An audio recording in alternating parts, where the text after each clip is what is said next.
I'm going to be talking to Francis Fong, the senior economist at the TD Bank, about a new study that came out this morning from his shop about clean energy versus fossil fuel energy. Are we investing enough in the various sectors? What does the transition look like, and so on? I think it's an important part of the debate that Canadians have to have. So, welcome to the interview, Francis. Thanks for having me again, Markham.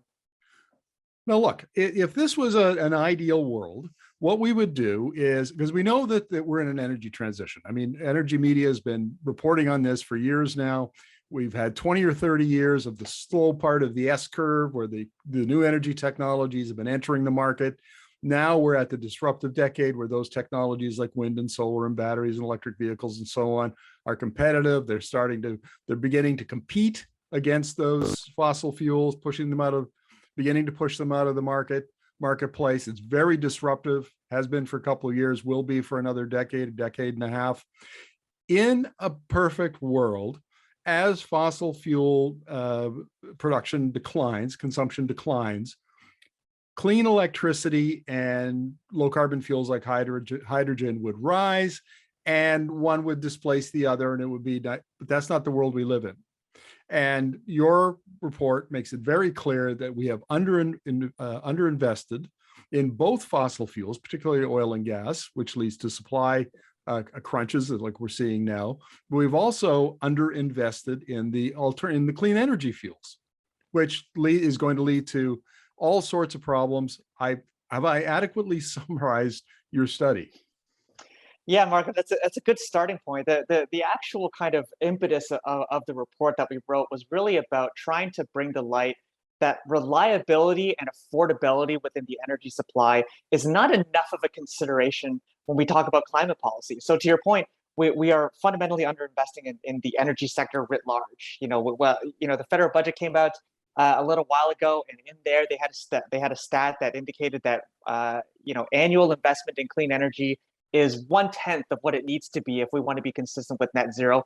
Globally, the IEA came out and said that clean energy investments need to triple. And this is fundamentally kind of challenging our ability to complete this transition. Simultaneously, we haven't seen the kind of investment in, for example, greenfield or even brownfield oil and gas production that we would need to actually facilitate our even just a basic level of growing energy demand from growing populations, growing economies, what have you. So right now, this is just one of these areas in which reliability is being threatened. We're sort of on a crash course to the kind of supply issues that Europe was facing. Even prior to the war in Ukraine, they were already facing these supply issues due to a number of factors. So that's just one of these things. And so really, we wrote the report just to bring to light, like, reliability needs to start being a part of our conversation, because right now it's not given enough space. That's absolutely right. And so this is an energy security issue. And the problem with underinvestment in oil and gas production has been around for a while. If you follow this sector, I mean, people have been talking about it, and analysts have been saying, 3-4 years ago, that investment levels are too low, and we're going to have a supply crunch come the early 2020s, and right on schedule, here it is. Absolutely right. And so there's two aspects of this. Energy security is one, to your point. The other is sort of the kind of political economy considerations that are often missing when we talk about climate policy as well. Like, if we look around the world and we're seeing surging inflation all over the place, driven largely by rising prices for energy commodities, and that, I think, really poses a significant threat to the political or public support for the stringent climate policies that you need to pass in order to address climate change in the first place. So, it kind of, considering the reliability of your energy supply is not just about facilitating the transition and whatnot. It's about actually kind of sustaining the transition itself from a geopolitical perspective. So examples like the current election in France are a good example of where high energy prices, you've seen French protests over the past several years, kind of raising concerns about fuel prices kind of impacting disproportionately the middle class or the working class, and kind of an erosion of public support for things like the European ETS as a consequence of that. So if we don't want the same thing to happen here in Canada, we really need to be talking about how do we find that balance between clean energy investments and fossil fuel investments. Yeah, I couldn't agree more. And there are a couple of camps in this debate, and the one on the, we'll call it the far left for just for make it easy. But there's a lot of environmentalists who are arguing that the climate crisis is so serious, it's an existential threat to our way of life, that even if we have to pay higher prices for energy in the short term while the clean energy investment ramps up, that we should suck that up and do it, because the costs of damage from climate change are really, really high as well. And then on the other hand, you've got the folks on the right in the sort of the oil and gas camp that when they see shortages, all they want to do is produce more and more and export more and more to Europe or to the United States. And that middle, where most of the people, most Canadians occupy, is almost like a vacuum. It's like, what are sensible policies do we need to put into place? And we're drawing a big blank. Yeah, and I think this kind of reflects the unfortunate lack of nuance with which we talk about climate policy. Like take carbon pricing, for example, which is, I think, a perfect example of that. By design, its aim is to raise the relative price of activities that produce emissions. Full stop. The design of the policy in this sort of fee and rebate model that we have in the federal backstop is to give all that money back to people, or at least 90% of it, and let them decide what they want to do with it. But that component of the giving money back is largely missing from that. So when people talk about the impact of carbon pricing on, for example, gasoline, that component is missing. So you're already missing a key part of how climate policy works. But on the same token, if we're talking about more on the what you refer to as the left-leaning side of the conversation, where there's more of a willingness to allow climate policies like carbon pricing to raise the price of these activities, because notionally it's meant to incentivize the decarbonization of that activity. So just allow it to happen. But there has to be, and I think we're seeing that there's going to be some limit to the appetite of the general public to accept that, at least kind of in the immediacy, when there's kind of a binding constraint on the cost of living. So we need to be cognizant of that. Otherwise, we lose their public support to actually pass policies, or at least make them more stringent over time, like we intend. So I think that's the balance that we're trying to find here. And I'm sympathetic to policymakers like the federal government that are trying to pass these things, because you're constantly reacting to the geopolitical events and global events to which we have little control. Like, we don't control commodity prices largely. That's driven by global markets. We will benefit from them to the extent that oil and gas production plays on that, but that really presents a major challenge when we're talking about oil and gas production. Well, indeed. And in Canada, so we've already posited at the beginning of this discussion that fossil fuels will sometime in the not too distant future begin to decline, global consumption, to replace by mostly electricity and then some low carbon fuels by hydrogen. But in Canada, we are not having a conversation about how to increase clean electricity generation, whether it's hydro or nuclear or wind and solar and batteries or geothermal. That it's almost absent from the conversation. A lot of it is because that's a provincial jurisdiction, and the federal government has no influence on it. And there are very few provincial governments right now you can point to that are raising this as an issue and instructing their crown-owned utilities like BC Hydro or Manitoba Hydro to look ahead and increase production. And I fear, Francis, and I think this is reflected in your study, that we're going to be caught short. We're going to wind up with shortages. And this is one of those things where increasing supply of energy is like pushing a string. You don't get it when you need it. You have to invest years ahead of time to have it when you need it. Yeah, and of course we haven't even, so to your point, the lack of conversation at the provincial level, but also even to the extent that there are renewable energy projects, in the hopper, the difficulty that we reach as a country in trying to actually make those things happen is very challenging for us. Absolutely. I am encouraged by the sorts of conversations we are having at the federal level, however. For example, in the emissions reduction plan and the federal budget, there was talk about the launch of a clean electricity standard. We are starting to see some conversation about energy affordability and reliability start to make it into those conversations, and the federal government start to take play a deeper role in actually spurring the clean energy investments that we actually need. But the challenge, I think, is still going to be there, that there's so much regional differences between the energy mixes in the different provinces and the different systems. As an example, almost entirely vertically integrated in places like Manitoba and BC, but all market-based in places like Alberta. Trying to establish a federal policy for a clean electricity standard that really takes into account the regional differences and allows for those flexibilities is going to be an equal challenge, particularly when we're trying to talk about provincial interties and the electricity market itself. Yeah, I should temper my earlier comments by saying that, yes, you're absolutely correct. That the federal government is trying to lead this conversation and has been for a while. It's difficult to do on the national basis because you've got jurisdictional issues. And I have to say, my media colleagues are not as tuned into these kinds of energy issues as they should be. I mean, we need a national conversation about energy. The media is an important part of that national conversation, and I'll bet you there aren't 12 energy reporters left in all of Canada. And if there are more than 12, it's not many more than 12. I mean, there just aren't the people to do the work that there used to be, 20 years ago. So how do you have a conversation about this? We don't have, as one of expert that I interviewed recently said, we don't have an institutional framework in which to have these conversations.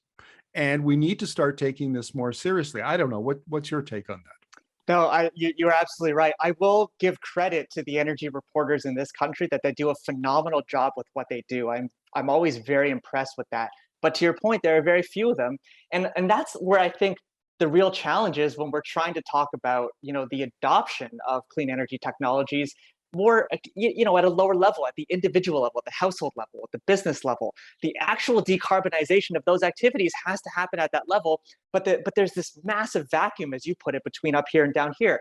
For example, when the federal government puts out its emissions reduction plan, debate is raging about whether the combination of low carbon technologies, infrastructure builds, policy options that the federal government has chosen to back are the right ones.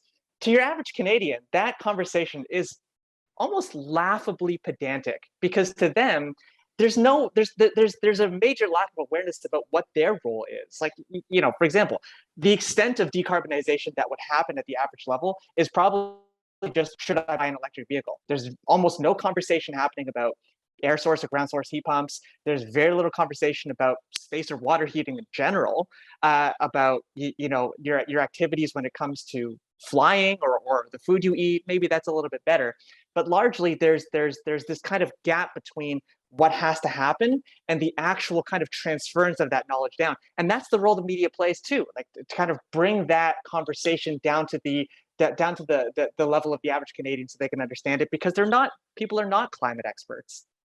Exactly. We need more storytelling in that area.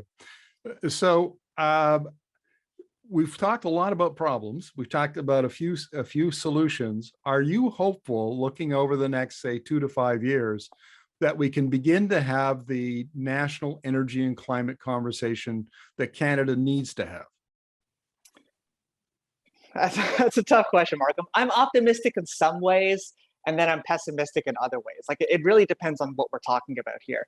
As an example, I am really hopeful that our talk of a clean electricity standard and the work that is being done in the electricity sector, I do want to give credit to certain provinces like Alberta, for example, that are really making great use of power purchase agreements, for example, in making progress on some of these key areas.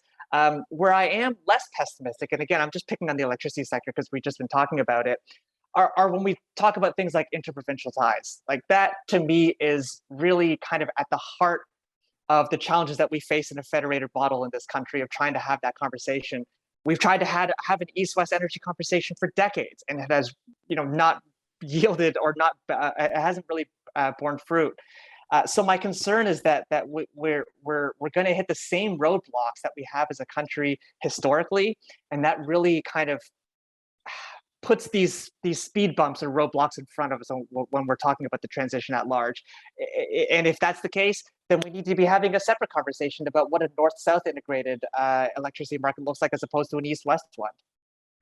Look, I want to close our conversation, Francis, by referring to an interview I did about a month and a half ago with David Coletto, who is the heads up Abacus Data. And he had 4 groups identified that, we were talking about populism. But his point here is that's relevant to this conversation is that there were 2 groups he calls anxious progressives. So these would be people, they're under 50, they live in a city, they worry that they're never going to own a house, that their wages are not going to be enough to give them a lifestyle like their parents had, so they're really worried about that. And then you have the anxious conservatives, and they make up about 27%. And these are, folks who's, some of them are maybe blue collar people who are losing their jobs, or they're worried about losing their jobs. And there's a lot of anxiety. So between those 2 groups, they make up about 48% of Canadians. And these are the ones that are most likely to be disproportionately affected by energy, high prices, energy insecurity, and so on. That is a recipe for disaster if we're trying to have a rational conversation. And any thoughts on how we might include those folks in this conversation in a reasonable, evidence-based, rational kind of conversation about energy? Yeah, that's a tough one. Obviously, the political economy considerations are tough. I will say, we have written about this in the past. So let's talk about the second side, the anxious conservative side. It always strikes me that whenever we talk about transition, there's this huge disconnect between kind of heartland, hinterland that we've had, very similar to many economic issues we've had in the past, which is why I think we need to start thinking about how we are designing these strategic investments that we're making in energy, especially at the federal level, and perhaps focusing those more on those communities that I think are going to be disproportionately impacted. That's very kind of against the traditional economic dogma of just kind of allowing laissez-faire and just market economics to do their thing. It'll develop where it develops. We should leave it be and not have government pick winners and losers. But as you well know, Markham, like, we're already in the world of picking winners and losers. We're trying to artificially engineer a situation that would normally take many, many decades. This energy transition that would take normally many decades. So why not focus those investments on areas that are going to be disproportionately impacted? And at least that would notionally bring those people into the conversation to say, do you understand that climate change is going to impact all of us in a really negative way? The answer is probably yes. But to them, it's going to be a situation of, well, you're asking me to bear the primary economic cost of that transition because it's my livelihood that's on the line. So if you give them an alternative and say, okay, well, you know what, we're going to focus the hydrogen sector here, whatever that looks like, blue, green, doesn't matter. We're going to focus it here, so there's something that you can transition to for your community. No, again, we're picking winners and losers, but we're already in that realm. Now, on the other side of things, that I think is where we get into a real challenge of what we want to avoid is making sure that anxious progressives don't turn into anxious conservatives, because at the end of the day, there's going to be a prioritization that people have to make between their support for stringent climate policies that are impacting their cost of living, and of course, becoming kind of on the other side and saying, you know what, I'm going to prioritize my cost of living and just kind of abandon my support, because right now my concern is X. My concern is being able to afford where I live in the first place. So that's, in my opinion, how we do things. But of course, that's probably an oversimplification of the actual geopolitical landscape. Well, there's a lot to unpack in there. We'll leave that for another conversation. Francis, thank you very much for doing this. Always appreciate your insights. It's always a pleasure, Markham.